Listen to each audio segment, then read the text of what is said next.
আসসালামু আলাইকুম। আমি আমিরুল মোমিনিন মানিক আপনাদের প্রত্যেককে আমন্ত্রণ জানাচ্ছি চেঞ্জ টিভির স্টোরি অব দ্য ফায়ার অনুষ্ঠানে। পৃথিবীতে শর্টকাট বলে কিছু নেই। যারা শর্টকাটে বড় হবার চিন্তা করেন তাদের দু একজন লটারি জেতার মতো সাফল্যের দেখা পেলেও অধিকাংশই বিছানায় বসে আকাশের চাঁদ পাওয়ার মতো কল্পনায় ভাসেন। আর ওই যে গুটি কতক যারা আলাদিনের চেরাগ পাওয়ার মতো শর্টকাটে সাফল্য পান, তারা দিন শেষে হারিয়ে যান। শিল্প সাহিত্যে সাফল্য পাওয়া অনেক বড় একটা ব্যাপার। অনেক শিল্পী, কবি, সাহিত্যিক, দার্শনিক, বিজ্ঞানী তাদের কাজগুলোর মাধ্যমে যেন মানুষের মঙ্গল হয়, সেগুলো যেন ছড়িয়ে পড়ে, এজন্য সারা জীবন সাধনা করেন। হাল সময়ে এটাকে বলে হিট হওয়া। হিট হতে সবাই চায়, কিন্তু কজনই বা সাধনা করেন, আবার কজনই বা হিট হন। সবাই চান রাতারাতি সফলতার দেখা পেয়ে তারকা বনে যেতে, এরপর গাড়ি, বাড়ি, নারী, যশ, খ্যাতি সব কিছু তার আয়ত্তে আনতে। জনপ্রিয়তা এমন একটা বিষয় যেখানে চোরাবালির মতো থাকে জোয়ার ভাটা, থাকে ফাঁদ। তুমুল জনপ্রিয় পারফর্মারকে নিয়েও একসময় আর মানুষের আগ্রহ থাকে না। কিন্তু যারা সাধক, সমাজকে বার্তা দিতে চান, তাদের কর্মতৎপরতার মধ্য দিয়ে তারা হিট বা জনপ্রিয় না হলেও সময়ের পরিক্রমায় টিকে যান, থেকে যান। আর যাই হোক, এসব গুরুগম্ভীর বয়ান আর নীতিবাক্য অনেকের হয়তো ভালো লাগবে না, কারণ কথা বলা যায় কিন্তু কাজ করে দেখানো অনেক কঠিন। সম্প্রতি মুক্তি পেয়েছে হাওয়া সিনেমা। লোকজ গল্পগাথা বা রূপকথা ভিত্তিক কাহিনী নিয়ে এই ছবি। একসময় বাংলাদেশে সাপের সিনেমা প্রচুর হতো। এটিও এই ধরনের মিথের উপর নির্মিত একটি চলচ্চিত্র, কিন্তু এর উপস্থাপনা ও নির্মাণভঙ্গি একেবারেই আলাদা। বাবার হত্যার প্রতিশোধ নিতে তরুণী রূপে ট্রলারে চেপে বসে প্রতিশোধ নিতে চায় একটি সাপ। মূল গল্প এটাই। এই গল্প মানুষের মনে দারুণভাবে মুগ্ধতা তৈরি করেছে।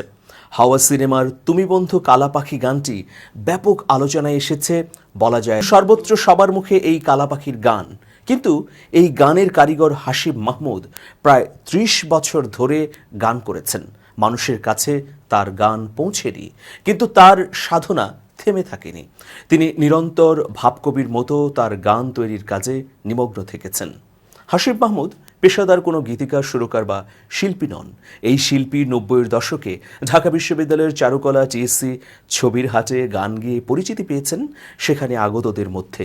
৫২ বছর বয়সী হাসিব মাহমুদ অনেকটা নীরবে নিভৃতে বাস করে আসছিলেন নারায়ণগঞ্জের সদর উপজেলার তল্লা সবুজবাগ এলাকায়।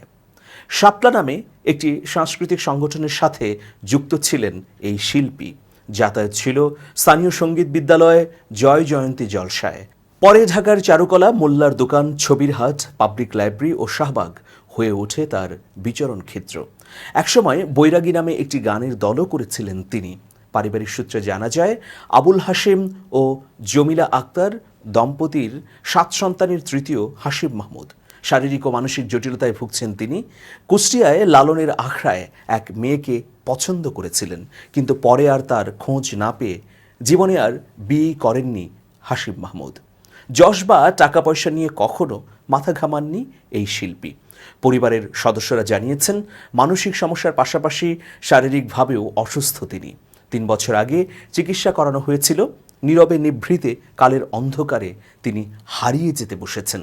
কিন্তু হাওয়া সিনেমার বদৌলতে এখন বাংলা ভাষাভাষী অধিকাংশ মানুষের মুখে তার নাম।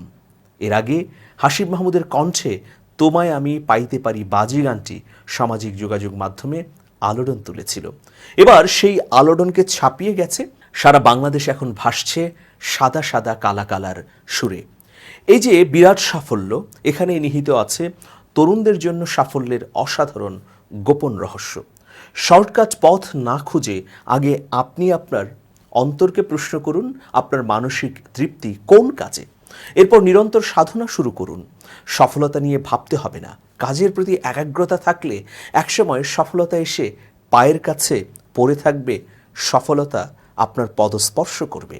যারা সৃজনশীল কাজে সফল হতে চান, এই ধরুন গান, নাটক, লেখালেখি, আবিষ্কার বা অন্য কিছু, তাদের মধ্যে সাফল্য পাবার অস্থিরতা থাকলে কখনো কাঙ্ক্ষিত কাজটি করতে পারবেন না।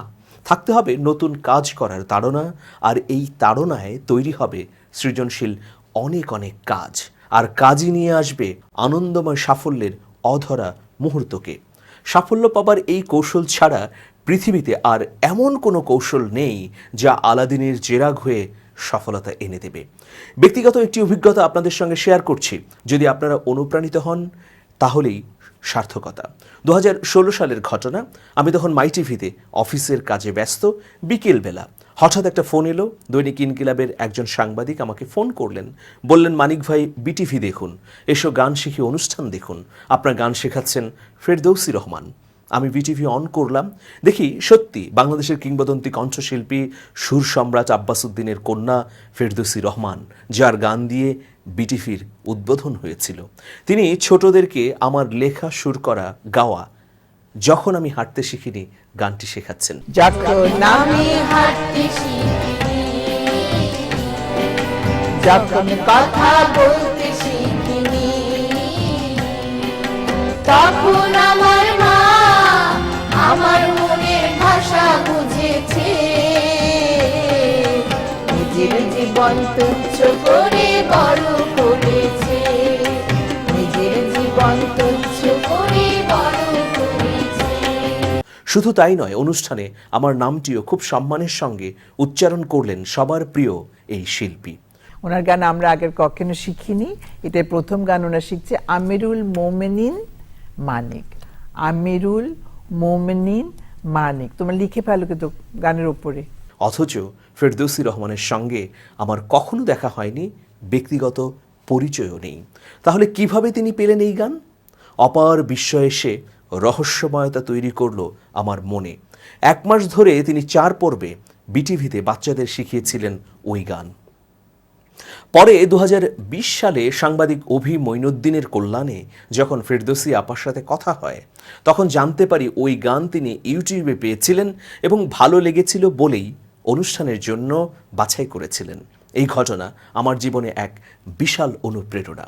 মোরাল অব দ্য স্টোরি হলো, সৃজনশীল কাজ তাৎক্ষণিকভাবে আলোচিত নাও হতে পারে, কিন্তু সেই কাজের দুটি কোনো না কোনোভাবে একসময় ছড়াবেই।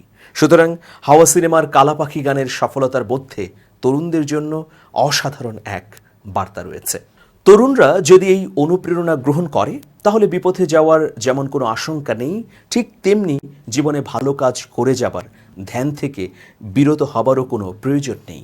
তবে সবার আগে প্রয়োজন নিয়ত বা উদ্দেশ্যের স্বচ্ছতা। এজন্য কি প্রয়োজন জানেন? সুন্দর ও পবিত্র একটি মন। আর এই মন তৈরি হতে পারে কেবল ষড়রিপুকে নিয়ন্ত্রণের মাধ্যমে। মনের ভেতর বসত করে রূপ অরূপের দ্বন্দ্ব, মানুষ দেখে যায় না চেনা, চলন বলন কথার ছলে থাকে নানান ছন্দ, মানুষ দেখে যায় না চেনা। মনের ভেতর বসত করে, মনের ভেতর বসত করে রূপ অরূপের দ্বন্দ্ব, মানুষ দেখে যায় না চেনা, চলন বলন কথার ছলে, চলন বলন কথার ছলে থাকে অনেক ছন্দ, মানুষ দেখে যায় না চেনা।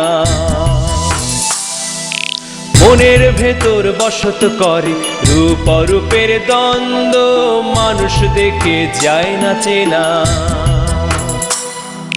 চলন বলন কথার ছলে থাকে অনেক ছন্দ, মানুষ দেখে যায় না চেনা।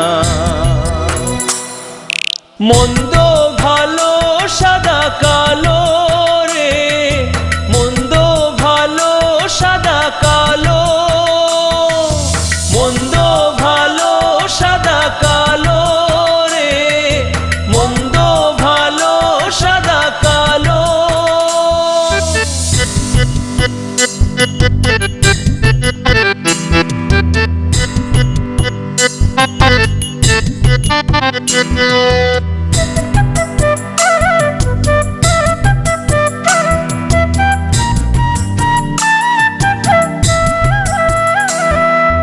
মনের ঘরে সাদা কালো নানান কারুকাজ, কেউ সাদাতে কেউ কালোতে রাঙায় ঘরের সাজ। মনের ঘরে সাদা কালো নানান কারুকাজ, কেউ সাদাতে কেউ কালোতে রাঙায় ঘরের সাজ। সাবধানে তুই থাকিস বোনারে, সাবধানে তুই থাকিস মোনা, যাসনি কোনো দ্বন্দ্বে রে। মন্দ ভালো সাদা কালো রে, মন্দ ভালো সাদা কালো, মন্দ ভালো সাদা কালো রে, মন্দ ভালো সাদা কালো।